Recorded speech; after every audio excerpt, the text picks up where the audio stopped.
Alright guys, well, without getting into too much detail here, so we got the gearing put in the Dakota. It officially has 513 gears in it, but unfortunately I had a slight vibration, driveline vibration at about, I don't know, 90 mile an hour. I never really drove it that fast. Problem is, going from 355 gearing to 513s put that driveline vibration 40% lower at about, I don't know, seemed like it was coming in about 50 mile an hour or so, which was pretty terrible. And before I could even get anywhere with it, the transfer case got a crack in it from the vibration. So anyway, I probably could have done this a lot different and went and got my power stroke, but I figured, what the heck, everybody likes TDI towing videos, right? So we have a grossly overloaded trailer, a grossly overloaded Toyota, and let's see what the Toyota can do, what the little TDI can handle. We've already weighed all this stuff. We're looking at 5,400 pounds on the Dakota. The trailer's about 1,100 pounds, and the Toyota is about 42, probably 4,400 pounds with me in it. So we're right there at 11,000 pounds total. So it's a bit ridiculous. That, and as you can see, it has started to snow on me. Thankfully the road is still melting off, so we're gonna get out on the highway, and I'm not planning on going too fast, but just to show you guys what it can do, maybe at 50. I don't know if we'll be able to even go 60, but we'll give it a shot. Alright guys, so I got my 4 low in, first gear for takeoff. Get moving here nice and easy. Go to second. Get around this corner here.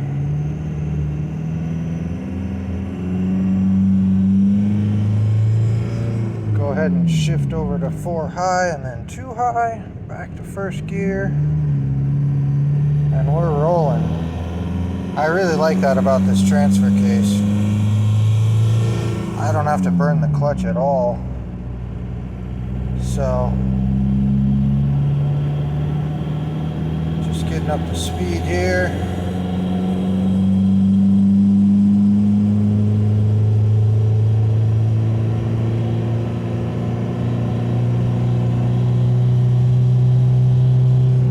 Definitely wanting to buck me some, so I don't know how fast we're gonna go here. Also, that kilometer per hour I have calibrated for the mile per hour, so I couldn't quite get it right with the mile per hour. Anyway, if you're looking at that, wondering why it says that, that's just, I have it set up for the right speed in mile per hour. So anyway, we're up to speed here. I'm kind of checking the road. There's definitely some slush in the median, so third gear gets me right up there to about 50 though.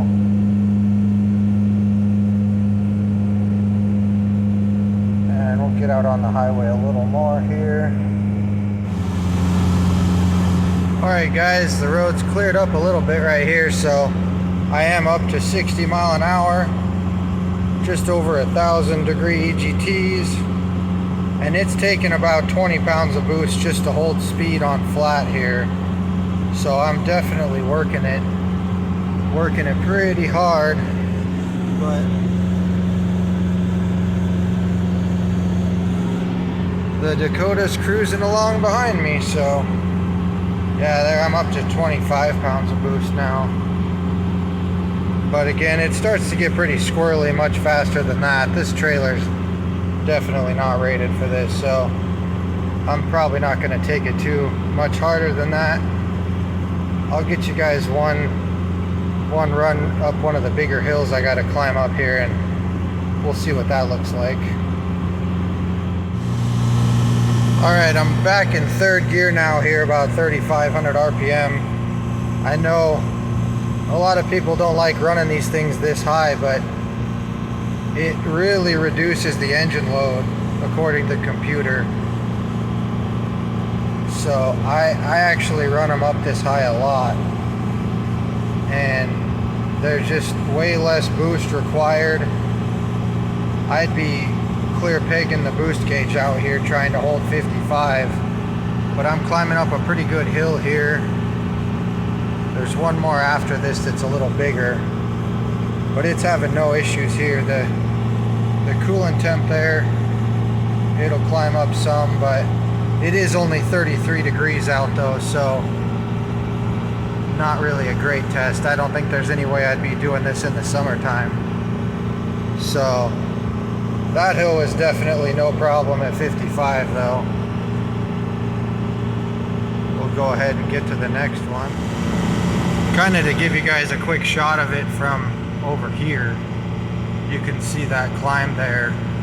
If I'm setting the cruise on 75 mile an hour, just the Toyota here, I can often hit 25 pounds of boost just to get up that hill and hold speed. So let's get up here to it and start climbing. Alright, we're just getting up to the steepest part of it here. I'm already pretty much at 25 pounds of boost. I don't really want to completely floor this thing. I'm not looking to blow it up just to hold 55. We'll see what I can do keeping it under 30 pounds of boost.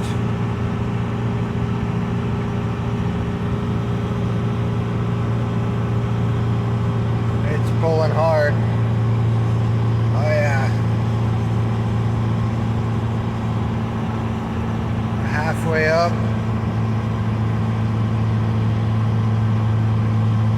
It's fighting.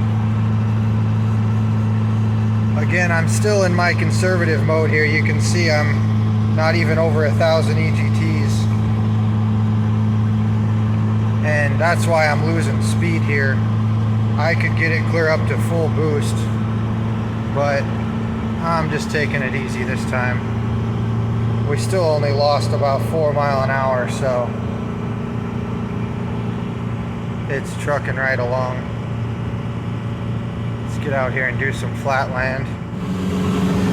Alright guys, this is about the flattest stretch I get here.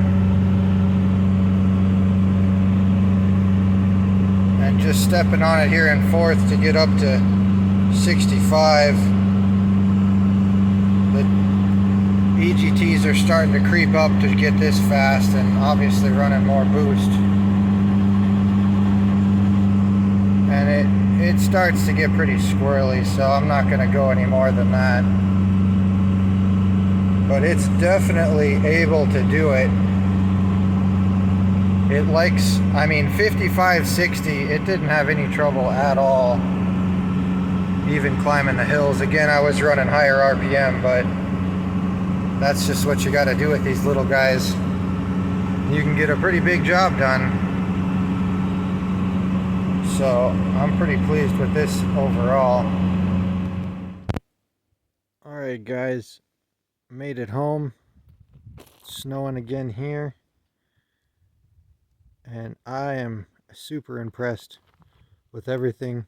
To be completely honest, I cannot believe that those 4-bolt camper axles made it. I half expected to, I don't know, bend an axle or have a tire fly off or something. It was pretty ridiculous, but it does it, or at least it did it.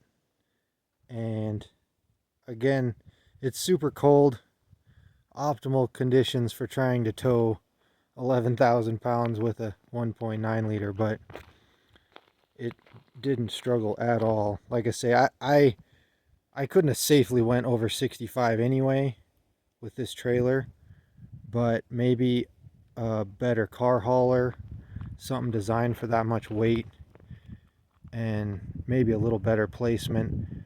I don't have a whole lot of tongue weight on there, so it's hard to say, but I didn't want to get into any accidents or anything, so took it pretty slow and conservative. But you can definitely do some work with this thing.